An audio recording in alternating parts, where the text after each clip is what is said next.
오늘 우리에게 주시는 하나님의 말씀은 디도서 3장 10절에서 11절의 말씀입니다. 이단에 속한 사람을 한두 번 훈계한 후에 멀리하라.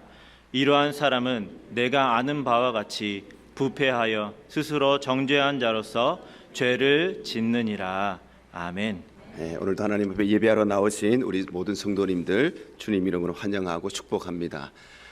무더운 여름입니다. 우리 올해 2022년 여름도 하나님 은혜 가운데 건강하게 잘 지내시는 그런 귀한 시간 되시기를 간절히 바랍니다. 언젠가 TV에서 방영되는 연예대상 시상식에서 한 배우가 영예의 대상을 받았습니다. 그리고 대상의 수상 소감을 이야기하면서 가장 먼저 하나님 앞에 감사를 드리고, 두 번째로는 자신을 위해서 오랫동안 기도해 주었던 부모님과 또 가족에게 감사를 표하고, 그리고 세 번째로는 자기가 섬기는 교회와 또 목사님, 그리고 함께 신앙생활하는 우리 교회 가족들에게 감사함을 표했습니다. 그래서 그 방송을 봤던 모든 그리스도인들은 같은 신앙인으로서 참 뿌듯함을 느끼기도 하고, 또 감사함을 느끼기도 하고, 또 자부심을 느끼기도 했습니다. 그래서 이 배우는 얼마 지나지 않아서 수많은 기독교 방송에 출연하고, 또 기독교 언론 매체에 출연하여서 자신의 신앙을 간증하고 삶을 간증하면서 사회를 향해서, 세상을 향해서 선한 영향력을 끼치기 시작했습니다. 그런데 얼마 가지 않아서 아주 충격적인 사건이 보도됩니다. 바로 이 사람이 사기와 공갈과 협박 혐의로 구속되었다는 사건이었습니다.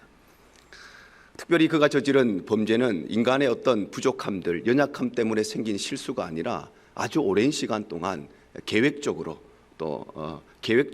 악의적으로 그렇게 이루어진 죄였기 때문에 많은 사람들에게 충격을 주었고, 본인뿐만 아니라 본인이 그렇게 고백했던 신앙의 고백들, 그리고 교회, 십자가, 예수 믿는 성도들까지도 한 통속과 같이 되어서 세상으로부터 비난을 받고 또 손가락질을 받게 되었습니다. 과연 이 사람이 말로는, 겉으로는 하나님의 영광을 이야기했는데 왜 속으로는 그렇게 악랄한 죄악을 저지르고 있었는가? 그것은 다름 아니라 그의 신앙과 삶의 겉모습은 진리라고 하는 무늬를 가지고 있었지만, 그러나 그의 신앙과 그의 삶에는 진리로 무장되지 못하였기 때문에 그런 이중적인 삶을 살아가고 말았던 것입니다. 그렇다면 우리가 이 땅에 그리스도인으로 살아가면서 이 세상에 선한 영향을 끼치는 공적 영성을 가진 성도가 되기 위해서는 어떻게 해야 되는가? 우리가 진리로 무장된 성도가 되기 위해서는 어떻게 해야 되는가? 오늘 말씀을 가지고 함께 하나님의 말씀을 나누기를 원합니다.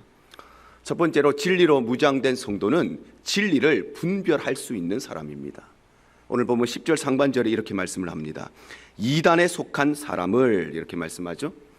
바로 진리로 무장된 성도는 어떤 사람인가? 진리로 무장된 사람은 진리가 무엇이고 비진리가 무엇인지, 무엇이 참이고 무엇이 거짓인지, 무엇이 옳은 것이고 무엇이 그른 것인지, 무엇이 복음이고 무엇이 말씀이고 무엇이 이단이고 무엇이 사이비인지 그것을 분별할 수 있는 사람, 그 사람이 바로 진리로 무장된 성도라는 것입니다.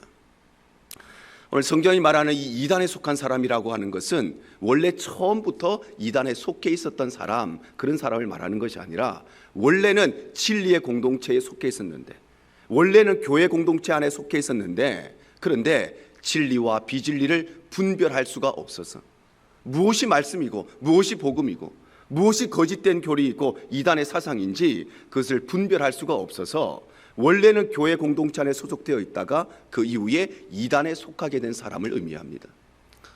또 여기서 이단에 속한 사람이라고 하는 것은 교회에 다니기는 하는데, 진리의 공동체 안에 소속되어 있는데, 교회 소속에 그렇게 소속되어 있기는 하지만 그의 신앙과 그의 삶이 거짓된 교리나 또 이단 사상을 인정하고 동의하고 그것을 받아들이고 심지어는 그것을 추종하고 전파하는 사람, 그것이 바로 오늘 성경이 말하는 이단에 속해 있는 사람입니다.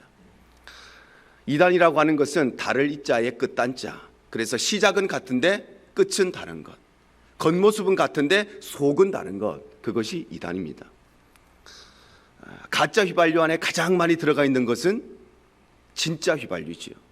그래서 진짜 휘발유에 물이나 벤젠이나 다른 기타 이물질이 단 1%라도 첨가되면 그 휘발유가 가짜 휘발유가 되는 것처럼, 진짜 복음 안에 거짓된 교리, 이단의 사상이 단 1%라도 첨가되면 그 복음은 가짜 복음이 되는 것입니다. 그래서 전문가라 할지라도 진짜 휘발유와 가짜 휘발유 구별하기가 참 어려운 것처럼 진짜 복음과 가짜 복음을 구별하는 것도 결코 쉬운 일이 아닙니다. 그런데 이단과 사이비들이 가지고 있는 매우 중요한 몇 가지 특징들이 있습니다. 오늘 여러분 꼭 기억하시길 바랍니다. 이단과 사이비들이 가지고 있는 첫 번째 특징은 하나님의 말씀에 대한 절대 권위와 무호성을 인정하지 않습니다. 그래서 하나님의 말씀 중에는 틀린 것도 있고 수정되어야 될 것도 있기 때문에 어떤 것은 성경에서 빼야 되고 어떤 것은 성경에서 고쳐야 된다고 주장합니다. 또 어떤 이단들은 성경 외에도 하나님의 말씀이 있고 새로운 계시가 있고 새로운 진리가 있다고 이야기하기도 합니다. 그러나 성경 그렇게 말씀하시지 않죠. 성경이 이렇게 말씀하십니다. 요한계시록 22장 18절 19절입니다. 내가 이 두루마리의 예언의 말씀을 듣는 모든 사람에게 증언하노니 만일 누구든지 이것들 외에 더하면 하나님이 이 두루마리에 기록된 재앙들을 그에게 더하실 것이요 만일 누구든지 이 두루마리의 예언의 말씀에서 제하여 버리면 하나님이 이 두루마리에 기록된 생명나무와 및 거룩한 성의 참여함을 제하여 버리시리라 말씀합니다. 바로 하나님께서는 성경의 어떤 내용을 제하는 사람이 있거나 아니면 성경에 다른 내용을 더하는 사람이 있다면 그 사람은 성경에 기록된 모든 재앙과 저주를 다 받게 될 것이라고 말씀하시는 것입니다. 왜냐하면 하나님의 말씀인 이 성경은 우리에게 주어진 유일한 계시의 말씀이자 하나님의 말씀인 성경은 오류가 없고 틀린 것이 없는 정확무한 하나님의 말씀이기 때문입니다. 그래서 성경의 절대 권위, 성경의 무호성을 인정하지 않는다면 그것은 100% 이단이고 100% 사이비인 것입니다. 이단과 사이비들의 두 번째 특징은 삼위일체 하나님의 절대 주권을 인정하지 않습니다. 그래서 어떤 이단들은 성부 하나님은 하나님으로 인정을 하지만 성자 예수님은 그저 사람인데 메시아적 사명을 받은 사람, 원래는 그냥 사람이었는데 하나님으로 승격되신 사람 그렇게 주장하고 성령이라고 하는 존재를 인격체로 인정하지 않는 그런 이단들도 있습니다. 심지어 어떤 이단들은 자기가 믿는 교주가 하나님이라고 이야기하죠. 자기가 믿는 교주가 하나님의 아들이고 어떤 사람은 자기가 믿는 그 교주가 하나님의 부인이라고 주장합니다.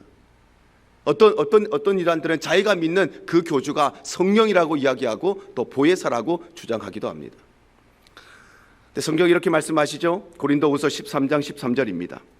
주 예수 그리스도의 은혜와 하나님의 사랑과 성령의 교통하심이 너희 무리와 함께 있을지어다 말씀합니다. 바로 성부와 성자와 성령 삼위일체 하나님만이 유일한 하나님이시고 참신이시라고 말씀하시는 것입니다. 그러므로 삼위일체 하나님의 절대 주권을 인정하지 않는 것, 삼위일체 하나님만이 유일한 신이시고 참신이심을 인정하지 않는다면 그것은 100% 이단이고 사이비인 것입니다. 이단과 사이비의 세 번째 특징은 하나님을 알고 있는 사람, 복음을 들은 사람, 예수 믿는 사람, 구원받은 사람, 교회 다니는 사람, 그런 사람들을 집중적으로 미혹하고 전도하려고 한다는 것입니다. 오늘날 가장 강력한 이단 중에 하나가 되어버린 신천지라고 하는 집단이 그런 집단입니다. 그래서 어떤 한 사람을, 어떤 한 교회를 타겟으로 삼고 목표물로 삼습니다. 그리고 팀을 이루어서 그 교회에 순차적으로 세가적으로 등록을 합니다. 그리고 그 교회에서 열심히 봉사하고 열심히 수고해서 사람들에게 칭찬을 받고 성도들에게 인정을 받고 시간이 지나면 어떤 직책을 맡고 어떤 직분을 받고 교회에 영향력 있는 자리에 서게 됩니다. 그리고 때가 되면 그들이 다 하나가 되어서 그 교회를 한 방에 삼켜버리는 것입니다.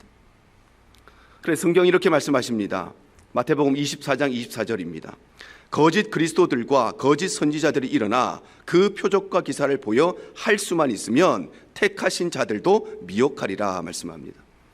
바로 마지막 때가 되면, 심판의 때가 되면, 종말의 때가 되면 거짓 선지자들이 일어날 것이고 거짓 그리스도들이 일어날 것이고 거짓 이단과 사이비들이 일어나서 특별히 택하신 자들, 바로 구원받은 성도들을 미혹하게 될 것이라고 성경이 말씀하시는 것입니다. 그러므로 참된 교회는 어떤 교회인가? 참된 교회는 옆에 교회 성도들 끌어오고 다른 교회 성도들 끌어와서 우리 교회 채우는 교회가 참된 교회가 아니라 참된 교회는 하나님을 알지 못하는 자들에게, 예수 믿지 않는 사람들에게, 복음을 듣지 못한 사람들에게, 구원받지 못한 사람들에게 예수의 십자가를 전하여서, 그래서 하나님의 나라를 확장시켜 나가는 것이 참된 교회인 것입니다. 이단과 사이비들의 네 번째 특징은 급박한 이 시한부 종말론을 주장한다는 것입니다. 그래서 어떤 이단들은 예수님께서 언제, 몇 년, 몇 월, 며칠, 몇 시에 재림할 것이라고 그 재림의 때를 특정하기도 하고, 또 어떤 이단들은 예수님이 재림하실 때가 얼마 남지 않았으니까 우리의 일상의 삶, 현재의 삶을 다 포기하게 만듭니다. 그래서 직장도 포기하게 만들고, 예수님 오실 날이 얼마 남지 않았으니까 비즈니스도 다 정리하게 만들고, 가족도 떠나게 만들고, 친구 관계, 모든 인간관계 다 포기하게 만들고, 심지어는 그 사람이 가지고 있는 모든 재물들, 모든 소유물들 다 팔아서 헌금하도록 강요하기도 합니다. 그러나 성경이 이렇게 말씀하십니다. 마태복음 24장 36절입니다. 그러나 그 날과 그 때는 아무도 모르나니 하늘의 천사들도 아들도 모르고 오직 아버지만 아시느니라 말씀합니다. 바로 예수님의 재림은 반드시 일어날 사건이지만, 그러나 예수님이 언제 재림하실 것은 아무도 모르고, 심지어 천사들도 모르고 아들도 모르고 오직 하나님 아버지만 아신다고 말씀하시는 것입니다. 그러니 참된 복음, 참된 신자는 어떤 사람인가? 예수님 오실 날이 얼마 남지 않았으니까 내 일상의 삶을 다 포기해버리고 그 재림만 바라보고 살아가는 것이 건강한 신앙이 아니라, 예수님의 재림의 때를 사실적으로 기대하고 실제적으로 소망하며 살아가지만, 그와 동시에 오늘 내게 주어진 하루의 삶을 충실하게 살아가고, 오늘 내게 맡겨진 사명을 충실하게 감당하며 살아가는 것, 그것이 참된 복음이고 참된 신앙인 것입니다. 이단과 사이비들의 마지막 다섯 번째 특징은 교회의 부족함, 목회자의 연약함을 비난하고 비판하면서 교회 밖에 있는 어떤 비밀스러운 모임에 참석하도록 권유하고 권면한다는 것입니다. 그래서 교회가 가지고 있는 여러 가지 부족함들, 목회자들, 교회 지도자들이 가지고 있는 여러 가지 연약함들을 비난하고 비판하면서, 특별히 교회의 상처를 받은 사람들, 시험이 든 사람들, 과도한 교회에 대한 불평이나 불만을 가진 사람들, 그런 사람들을 집중적으로 전도하여서, 그래서 교회 밖에 좋은 모임이 있는데, 교회 밖에 어떤 친목 모임이 있는데, 교회 밖에 어떤 성경 공부 모임이 있는데, 교회 밖에 어떤 좋은 신앙 프로그램이 있는데 거기에 참석하도록 권유하고, 특별히 이단들의 특징이 뭐냐? 어디에서 모이는지, 누구누가가 모이는지, 무슨 내용을 하는지, 언제 모이는지 누구에게도 말하지 않도록 그 비밀을 유지하도록 강요하기도 한다는 것입니다. 우리가 신앙생활 하다 보면, 또 같은 교회 안에 신앙생활 하다 보면 어떤 이유에서든지 간에, 또 누구의 잘못이든지 간에, 나의 부족함이든 다른 사람의 부족함이든 우리는 서로 상처를 줄 때도 있고 상처를 받을 때도 있습니다. 우리가 신앙생활 하다 보면 여러 가지 배우고 싶은 것도 많은데, 훈련 받고 싶은 것도 많은데 교회가 다 제공해 주지 못할 때도 있습니다. 어떤 분은 선교에 대한 많은 열심이 있어서 선교 훈련을 좀 받고 싶은데, 그런데 교회에서 그것을 제공해 주지 못할 때가 있는 것이지요. 담임 목사로서 참 안타깝고 또 죄송한 마음도 있습니다. 그런데 그럼에도 불구하고 우리 대형의 모든 성도님들, 절대 교회 밖에 모임에 가는 것에 대해서 철저하게 경계하시기를 바랍니다. 만약에 내가 어떤 신앙의 훈련을 받고 싶은데 교회 밖에 있는 단체에 가서 훈련을 받아야 한다면 반드시 우리 교회의 목회자들에게 검증을 받으시고 가셔야 합니다. 밖에 나가면 많은 것들이 있습니다. 그런데 그냥 내가 알고 있는 사람, 내가 알고 있는 목회자가 아니라 여러분을 목양하고 케어하는 우리 교회 목회자들에게 검증을 받고 그 자리에 가셔야 하는 것입니다. 왜냐하면 우리가 상한 음식을 먹으면 우리의 육체만 병들지만, 그런데 우리가 거짓된 교리를 먹고 잘못된 이단사상을 먹고 변질된 복음을 들으면 우리의 영혼이 죽기 때문입니다. 그러므로 사랑하는 성도 여러분, 우리 대형의 모든 우리 성도님들, 하나님 앞에 진리를 분별할 수 있는 사람이 되시기를 바랍니다. 그래서 무엇이 진리인지, 무엇이 비진리인지, 무엇이 참인지, 무엇이 거짓인지 그것을 분별할 수 있는 사람. 그래서 오늘 말씀드린 이단의 특징들을 꼭 기억하고 반드시 교회 안에서 최선을 다해서 신앙생활을 하시기를 바랍니다. 이것이 바로 진리로 무장된 성숙한 성도의 모습인 것입니다. 두 번째로, 진리로 무장된 성숙한 성도는 어떤 사람인가? 그것은 바로 영적인 지도, 신앙의 지도에 순종하는 사람입니다. 오늘 보면 10절 하반절이 이렇게 말씀합니다. 한두 번 훈계한 후에 멀리하라 말씀하죠. 바로 진리로 무장된 성도는 어떤 사람인가? 진리로 무장된 성도는 하나님께서 기름 부어 세우신 교회의 지도자들의 그들의 훈계를 멀리하지 않는 사람, 그들의 훈계와 신앙 지도에 순종하는 사람, 그 사람이 진리로 무장된 성도인 것입니다. 하나님께서는 언제나 하나님의 백성들을 위해서, 또 교회를 위해서, 공동체를 위해서 지도자를 세우셨습니다. 그래서 하나님은 가장 먼저 모세를 이스라엘 백성들의 영적 지도자로 세우시죠. 출애굽기 3장 10절이 이렇게 말씀하십니다. 이제 내가 너를 바로에게 보내어 너에게 내 백성 이스라엘 자손을 애굽에서 인도하여 내게 하리라 말씀합니다. 바로 하나님께서는 바로의 압제 가운데, 바로의 학대 가운데 눈물과 한숨의 세월을 보내고 있던 이스라엘 백성들을 구원하시기 위해서 이스라엘의 영도자, 이스라엘의 영적 지도자로 모세를 세우셨다는 것입니다. 그리고 그 모세를 통하여서 바로와 단판을 짓게 하시고, 모세를 통하여서 애굽 땅에 10가지의 재앙이 임하게 하시고, 모세를 통하여서 그 거대한 홍해 바다를 건너게 하시고, 그 이후에 40년의 광야 생활을 이끌어가게 하신 것입니다. 또 하나님께서는 모세를 이어서 여호수아를 이스라엘의 영적 지도자로 세우십니다. 민수기 27장 18절에서 20절입니다. 여호와께서 모세에게 이르시되 눈의 아들 여호수아는 그 안에 영이 머무는 자니 너는 그를 데려다가 그에게 안수하고 그를 제사장 엘르아살과 온 회중 앞에 세우고 그들의 목전에서 그에게 위탁하여 내 존귀를 그에게 돌려 이스라엘 자손의 온 회중을 그에게 복종하게 하라 말씀합니다. 바로 하나님께서는 모세의 후계자로 여호수아를 선택하시고 그를 온 회중 앞에서 안수하여 세움으로써 모든 이스라엘 백성들이 그에게 순종하게 하셨다는 것입니다. 그래서 하나님께서는 이 여호수아를 통하여서 요단강을 건너게 하시고 하나님께서 약속하신 젖과 꿀이 흐르는 가나안 땅을 정복하게 하시고 하나님의 그 땅을 주시겠다 약속하신 대로 12지파에게 모든 가나안 땅이 분배되게 하셔서 하나님께서 그들을 출애굽하게 하신 모든 여정을 완성하고 마무리하게 하신 것입니다.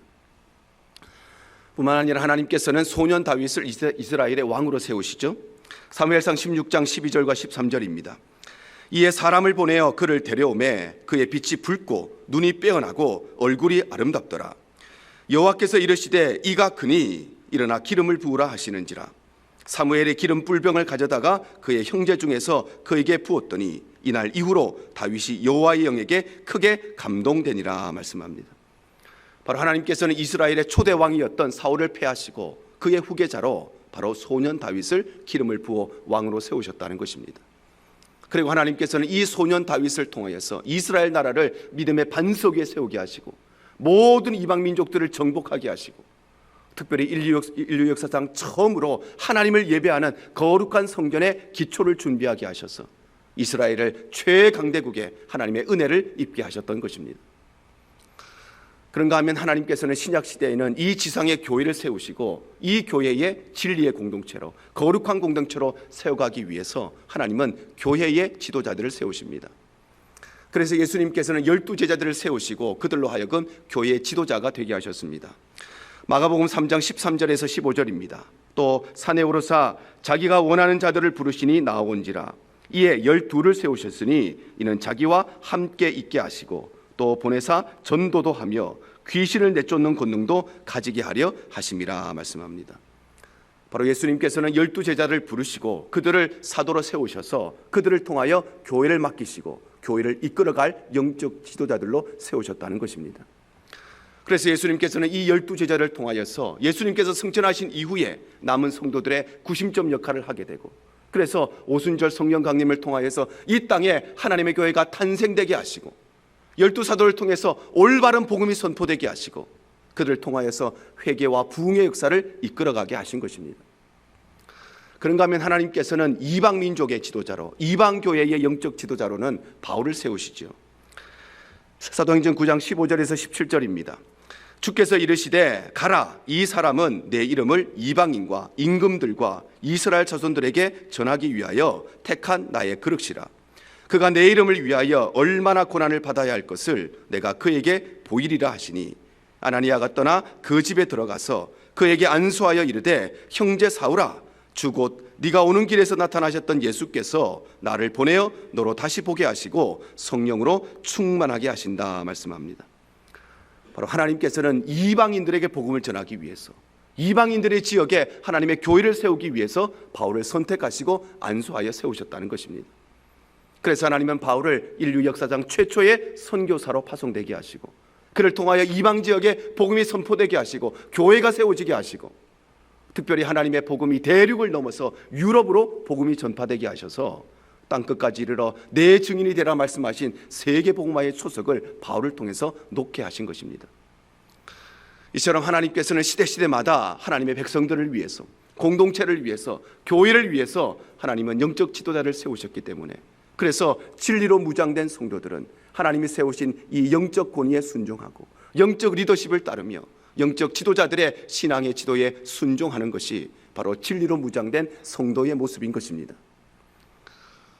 물론 하나님께서 기름 부어 세우셨지만, 하나님께서 세우셨음에도 불구하고 많은 영적 지도자들도 사람이기 때문에, 그래서 부족함이 있고 연약함이 있고, 그래서 잘못을 저지르기도 하고 실수를 범하기도 합니다.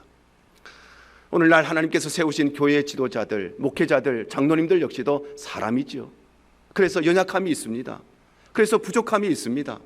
그래서 때로는 잘못을 저지를 수도 있고 때로는 실수를 범할 수도 있습니다. 그렇다면 성도들이 교회의 지도자들이 가진 연약함을 발견했을 때, 잘못을 발견했을 때, 실수를 발견했을 때 어떻게 해야 되는가? 목회자들, 장로님들, 교회 중직자들, 부서장들, 구역장들, 교회의 리더로 세워진 자들의 부족함과 그들의 실수를 봤을 때 우리는 어떻게 해야 되는가? 목사님은 하나님 세우셨으니까 무슨 잘못을 저질러도 용서해주고 용납해 주어야 하는가? 교회 리더들은 하나님께서 세우셨으니까 무조건 눈 감아주고 무조건 덮어주어야 하는가? 그렇지는 않습니다. 그런데 여러분들이 만약 교회 지도자들의 연약함과 부족함들, 그들의 잘못과 그들의 실수를 발견했다면, 그 중에서 인간적인 연약함 때문에, 인간적인 부족함 때문에 생긴 실수라면 여러분이 그것을 풀어안고 끌어안고 기도해 주셔야 합니다. 그런데 그것이 실수가 아니라 의도적이고 계획적인 죄악이라면, 그래서 상식적으로 보편적인 선에서 용납될 수 없는 죄악이라면, 그때는 교회 안에 있는 다른 영적 지도자들에게 그 사실을 분명하고 겸손하게 알려야 하고, 그 죄를 범한 영적 지도자가 다시 하나님 앞에 회개하고 그 영혼이 회복될 수 있도록 도와주셔야 하는 것입니다. 여기서 매우 중요한 것은, 이것을 발견했을 때 내가 알고 있는 누군가, 내가 알고 있는 교회 밖의 영적 지도자가 아니라 교회 안에 있는 다른 영적 지도자에게, 그것도 소문을 내고 떠들썩거리며 알리는 것이 아니라 겸손한 마음으로 조용히 알려야 한다는 것입니다. 그것이 바로 하나님이 세우신 교회 지도자들을 향한 성도들의 올바른 자세인 것입니다. 그러므로 사랑하는 성도 여러분, 우리 대형의 모든 성도님들, 바로 하나님 앞에 진리를 분별할 줄만 아니라 이 영적 지도, 신앙의 지도에 순종하시기를 바랍니다. 그래서 더 이상 신앙의 지도가 사라져버린 이 마지막 시대에 내가 편한 대로 신앙생활을 하려고 하고, 내 원하는 대로 신앙생활을 하려고 하고, 내가 생각하는 대로 신앙생활을 하려고 하고, 신앙의 지도를 거부하고 있는 이 시대에, 그래서 이렇게 해야 됩니다, 신앙생활은 이렇게 해야 됩니다, 그 이야기 듣기 싫어서 교회에 쉽게 옮기는 그런 마지막 시대에 여러분, 교회의 지도자들, 하나님께서 세우신 그들의 영적 지도와 훈계에 순종하시기를 바랍니다. 이것이 바로 진리로 무장된 성도의 모습인 것입니다. 세 번째로, 진리로 무장된 성도의 모습은 어떤 모습인가? 그것은 바로 교회의 권징과 치리에 순복하는 모습입니다. 오늘 보면 11절입니다. 이러한 사람은 내가 아는 바와 같이 부패하여 스스로 정죄한 자로서 죄를 짓느니라 말씀합니다. 바로 진리로 무장된 성도는 어떤 사람인가? 스스로 부패하지 아니하고 교회의 권징, 교회의 치리를 두려워하고 순복하는 사람, 그 사람이 바로 진리로 무장된 성도인 것입니다. 영적 지도자들은 하나님께서 세우셨습니다. 하나님의 영적 권위를 가지고 있지만 그럼에도 불구하고 하나님이 부여해 주신 영적 리더십을 인정하지 않고 그 영적 권위에 도전해 왔던 사람들, 그리고 교회 지도자들, 영적 지도자들의 신앙 지도를 거부하는 사람들은 지난 교회 역사에 항상 있어 왔습니다. 모세의 시대에는 그의 형제들이었던 미리암과 아론이 그러했습니다. 민수기 12장 1절과 2절입니다. 모세가 구스 여자를 취하였더니 그 구스 여자를 취하였으므로 미리암과 아론이 모세를 비방하니라. 그들이 이르되 여호와께서 모세와만 말씀하셨느냐 우리와도 말씀하시지 아니하셨느냐 하며 여호와께서 이 말을 들으셨더라 말씀합니다. 바로 모세가 구스 여인을 후처로 취했습니다. 그러자 그의 형제들이었던 미리암과 아론이 후처를 취한 모세를 비방했다는 것입니다. 모세가 취했던 이 구스 여인이 어떤 사람이었는지, 또 모세가 어떤 이유에서 이 구스 여인을 후처로 취하게 되었는지 그 정확한 이유는 알 수가 없지만 어떤 문제가 있었는지, 어떤 결함이 있었는지, 어떤 부족함이 있었는지 그의 형제들이었던 미리암과 아론이 이 모세를 비방했다는 것입니다. 그런데 중요한 것은 이들의 비방이 단순히 모세의 부족함, 모세의 연약함을 지적한 것이 아니라 그들이 뭐라고 말하느냐, 하나님이 여호와께서 모세와만 말씀하셨느냐, 꼭 모세를 통해서만 하나님이 일하시느냐, 하나님이 우리에게도 말씀하시지 않느냐. 그 이야기는 바로 모세에게 주어진 영적 권위를 무시하고 하나님이 세우신 모세에게 주어진 영적 리더십을 흔들려고 했다는 것입니다. 그들의 잘못은 모세의 부족함을 지적한 것이 잘못이 아니라 그것을 통해서 그가 가지고 있었던 영적인 권위와 리더십까지도 무시했던 것, 그것이 바로 이들의 죄악이었습니다. 그래서 그들은 결국 하나님의 징계를 받게 됩니다. 민수기 12장 8절 하반절에서 10절입니다. 너희가 어찌하여 내 종 모세 비방하기를 두려워하지 아니하느냐. 여호와께서 그들을 향하여 진노하시고 떠나시매 구름이 장막 위에서 떠나갔고 미리암은 나병에 걸려 눈과 같더라. 아론이 미리암을 본즉 나병에 걸렸는지라 말씀합니다. 바로 미리암은 모세의 영적 권위를 무시하고 그에게 주어진 영적 리더십을 흔들려고 하다가 결국 하나님의 징계를 받게 되었던 것입니다. 고라의 자손들도 마찬가지입니다. 민수기 26장 9절 하반절에서 10절이 기록합니다. 고라의 무리에 들어가서 모세와 아론을 거슬러 여호와께 반역할 때에 땅이 그 입을 벌려서 그 무리와 고라를 삼키매 그들이 죽었고 당시에 불이 250명을 삼켜 징표가 되게 하였다 말씀합니다. 바로 성경은 모세와 아론을 거스르는 것은 곧 하나님께 반역한 것이라고 말씀하십니다. 그런데 레위 지파 소속이었던 이 고라 자손들은 대제사장으로 세워진 아론과 그의 후손들의 영적 권위에 도전하다가 결국에는 땅이 입을 벌려서 그들을 삼켜버리는 초유의 심판을 받고 말았던 것입니다. 하나님께서는 이 땅에 교회를 세우시고 교회에 세 가지의 권세를 주셨습니다.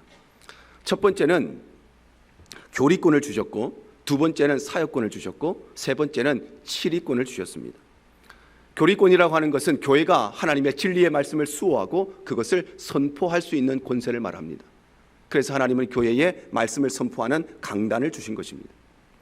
사역권이라고 하는 것은 성도들에게 말씀을 가르치고 말씀을 선포하고 성도들의 영혼을 목양할 수 있는 권세입니다. 그래서 말씀을 가르치고 말씀을 전하는 권은 아무에게나 주어지지 않았지요. 하나님께서 특정한 자들에게만 말씀을 전할 수 있는 권한을 주신 것입니다. 그것이 바로 사역권입니다. 치리권이라고 하는 것은 교회의 순결을 유지하기 위해서, 신앙의 순결을 유지하고 교회의 질서를 유지하기 위해서 권징을 실행할 수 있는 그런 권한이 바로 치리권입니다. 고린도전서 5장 11절과 13절입니다.